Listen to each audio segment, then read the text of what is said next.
আসসালামু আলাইকুম everyone, welcome back to my channel. আজ আপনাদের তৈরি করে দেখাবো ভীষণ মজার চিকেন বিরিয়ানি রেসিপি। আশা করছি আজকের এই চিকেন বিরিয়ানি রেসিপিটি আপনাদের কাছে অনেক ভালো লাগবে। আর ভালো লাগলে অবশ্যই চ্যানেলটি সাবস্ক্রাইব করে নিয়মিত চ্যানেলের সাথেই থাকবেন। তো আর কথা বাড়াচ্ছি না, চলে যাচ্ছি মূল রেসিপিতে। চিকেন বিরিয়ানি তৈরি করার জন্য প্রথমে স্পেশাল মশলা তৈরি করে নেব। নিয়েছি 2টি শুকনো মরিচ, 5 থেকে 6টি লবঙ্গ, 5টি সাদা এলাচ, 1টি জয়ত্রী ফুলের 4 ভাগের 1 ভাগ, 2টি 1 ইঞ্চি সাইজের দারুচিনি, 1টি কালো এলাচ, স্টার অ্যানিস মশলা, 1 চা চামচ গোলমরিচ এবং 1 চা চামচ শাহি জিরা। সবগুলো মশলাকে আমি রোদ্রে গরম করে ব্লেন্ডারে ব্লেন্ড করে নিয়েছি। একটি মিক্সিং বোল নিয়েছি আর তাতে দিয়ে দিচ্ছি 2 কাপ বাসমতি চাল। আপনারা চাইলে এখানে চিনি গুঁড়া, পোলার চালও ব্যবহার করতে পারেন। এখন চালে আমি কিছুটা পানি দিয়ে চালটিকে খুব ভালোভাবে ধুয়ে পরিষ্কার করে নিব। দেন এটাকে আমি 5 মিনিট ভিজিয়ে রাখবো। চাইলে আপনারা সঙ্গে সঙ্গে ধুয়েও এটা ব্যবহার করতে পারেন। তো 5 মিনিট পর দেখা যাচ্ছে যে ঠিক এরকমটি হয়েছে। আর যদি আপনারা এই চালটাকে বেশিক্ষণ ভিজিয়ে রাখেন সেক্ষেত্রে দেখা যাবে যে চালে গিরা গিরা চলে এসছে এবং চালটা ভেঙে যাওয়ার সম্ভাবনা থাকে। এখানে আমি মাংস নিয়েছি মেবি 1 কেজির একটু কম হবে। আর দিচ্ছি হাফ কাপ টক দই। টক দইকে আমি খুব ভালোভাবে ফেটিয়ে নিয়েছি। দিচ্ছি স্বাদ মতো লবণ। এখন লবণ টক দইয়ের সাথে আমি মাংসটিকে খুব ভালোভাবে মিক্সড করে নিব।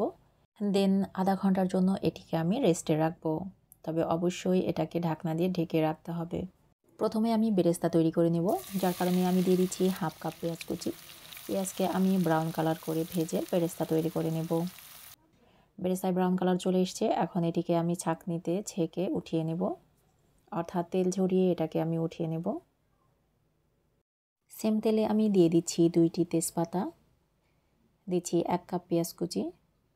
পেঁয়াজটিকে আমি হালকা ব্রাউন কালার করে ভেজে নেব, খুব বেশি ব্রাউন কালার করে ভাজবো না। পেঁয়াজটি আমার হালকা ব্রাউন কালার করে ভাজা হয়ে গেছে। আর এখন দিয়ে দিচ্ছি 1 টেবিল চামচ বাটা মশলা।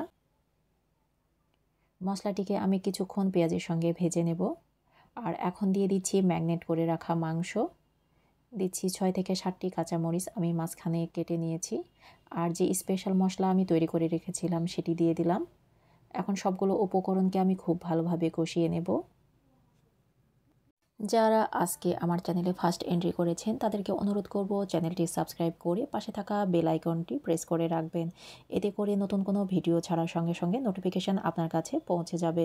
দিচ্ছি 1 চা চামচ সমান করে লাল মরিচের গুঁড়া এবং হাফ চা চামচ করে ধনিয়া গুঁড়া এবং ভাজা জিরার গুঁড়া। আমি সবগুলো মশলাকে আবারও কিছুটা নেড়ে চেড়ে মিক্সড করে নিচ্ছি। সুপ্রিয় দর্শক, আমি সবগুলো মশলা একসঙ্গে দিতে পারি নাই, কারণ সবগুলো মশলা যদি আমি একসঙ্গে দিতাম তাহলে মাংস পুড়ে নিচ থেকে লেগে যেত। যেহেতু আমি টক দই দিয়েছি আর টক দই দেওয়ার কারণে এটা খুব দ্রুত পুড়ে যাবে। দিচ্ছি হাফ চা চামচ হলুদের গুঁড়া এবং পেঁয়াজের বেরেস্তার হাফ অংশ, অর্থাৎ যতটুকু বেরেস্তা আমি ভেজে রেখেছিলাম তার হাফ অংশ এখানে ব্যবহার করেছি। আর হাফ অংশ আমি পরিবেশনের জন্য রেখে দিয়েছি। আমি আবারও কিছুটা নাড়াচাড়া করে নিচ্ছি। সুপ্রিয় দর্শক, যদি আপনারা মনে করেন যে বিরিয়ানিটা একেবারে সাদা ধবধবে তৈরি করবেন সেক্ষেত্রে এখানে হলুদটি স্কিপ করবেন, অর্থাৎ হলুদের গুঁড়া এখানে দেওয়ার তেমন প্রয়োজন নেই। এখন দিয়ে দিচ্ছি পরিমাণ মতো পানি। আর এই পানিতে আমি মাংসটিকে খুব ভালোভাবে সেদ্ধ করে নেব। তবে অবশ্যই গরম পানি অ্যাড করবেন, এতে করে মাংস দ্রুত সেদ্ধ হবে। আমি ঢাকনা দিয়ে ঢেকে কিছুক্ষণ অপেক্ষা করছি। ফিরে আসলাম কিছুক্ষণ পর। আর এখন আমি দিয়ে দিব পরিমাণ মতো লবণ। যেহেতু লবণটি আমি প্রথমে অ্যাড করি নাই, যার কারণে পরবর্তীতে আমি লবণ দিয়ে নিলাম। আবারও ঢাকনা দিয়ে ঢেকে আবারও কিছুক্ষণ অপেক্ষা করব। ফিরে আসলাম কিছুক্ষণ পর। তো আমার মাংসটি রান্না হয়ে গেছে আর দেখতে মাশাআল্লাহ এরকমটি হয়েছে। এখন এটিকে আমি সাইডে রেখে কিছুটা ঠান্ডা করে নেব। 2 কাপ চালের জন্য আমি এখানে 4 কাপ পানি ফুটিয়ে নিয়েছি। বিরিয়ানি রান্না করার জন্য এখানে নিয়েছি 1টি তেজপাতা, 2টি সাদা এলাচ, 4টি কাবাব চিনি, 4টি গোলমরিচ এবং 2টি ছোট সাইজের দারুচিনি। দিচ্ছি 1/3 কাপ কুকিং অয়েল। এখন তেলের সঙ্গে মশলাগুলোকে আমি খুব ভালোভাবে ভেজে নেব, যেন এই মশলা থেকে সুন্দর একটি অ্যারোমা বের হয়। তো আমার মশলাটি ভাজা হয়ে গেছে। আর এখন আমি দিয়ে দিচ্ছি পানি ঝরিয়ে রাখা বাসমতি পোলাওয়ের চাল। তো চালটিকে আমি কিছুক্ষণ ভেজে নেব। দিচ্ছি স্বাদ মতো লবণ। আমি আবারও কিছুটা নাড়াচাড়া করে নিচ্ছি। দিচ্ছি পরিমাণ মতো পানি।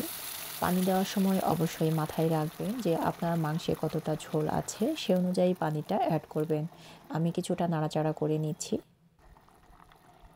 দিচ্ছি 3টি কাঁচামরিচ, আর কাঁচামরিচকে দিচ্ছি জাস্ট ফ্লেভারের জন্য। আর সেই সাথে দিয়ে দিচ্ছি 2 টেবিল চামচ পাউডার দুধ। পাউডার দুধ দেওয়ার রিজন হচ্ছে পোলাওটা যেন ধবধবে সাদা হয়। আমি নাড়াচাড়া করে নিচ্ছি। আর এখন ঢাকনা দিয়ে ঢেকে আমি এটাকে রান্না করে নিব প্রায় 5 থেকে 6 মিনিট। ফিরে আসলাম 5 থেকে 6 মিনিট পর। আর এখন আমি দিয়ে দিচ্ছি একটি লেবুর 1 ফালির রস। দিচ্ছি 3টি আলু বোখারা। আমার আলু বোখারা খেতে ভালো লাগে তাই এখানে আমি অ্যাড করেছি। আর সেই সাথে দিয়ে দিচ্ছি 1 টেবিল চামচ চিনি। আর যে মাংসটা আমি রান্না করে রেখেছিলাম সেই মাংসটা আমি দিয়ে নিলাম।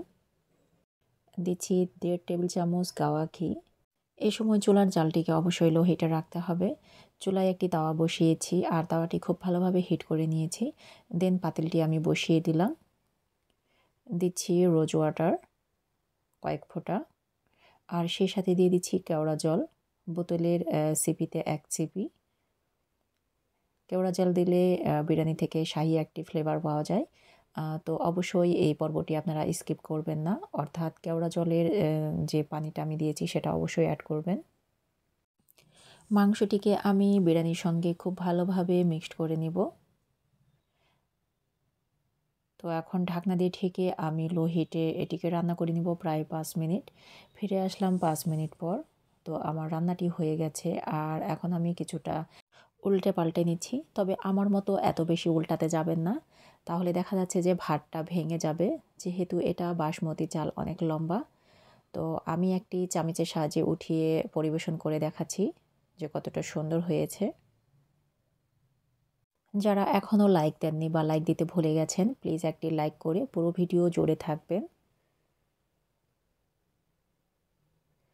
তো আমার সবগুলো বিরিয়ানি পরিবেশন করা হয়ে গেছে আর দেখতে মাশাআল্লাহ এরকম হয়েছে। বিরিয়ানির উপর কিছুটা বেরেস্তা আমি ছিটিয়ে নিচ্ছি। চিকেন বিরিয়ানি রেসিপি কেমন লেগেছে অবশ্যই কমেন্টসে জানাবেন। ভালো লাগলে লাইক, কমেন্ট এবং বেশি বেশি শেয়ার করবেন। সবাইকে শুভেচ্ছা জানিয়ে আজকের মতো বিদায় নিচ্ছি।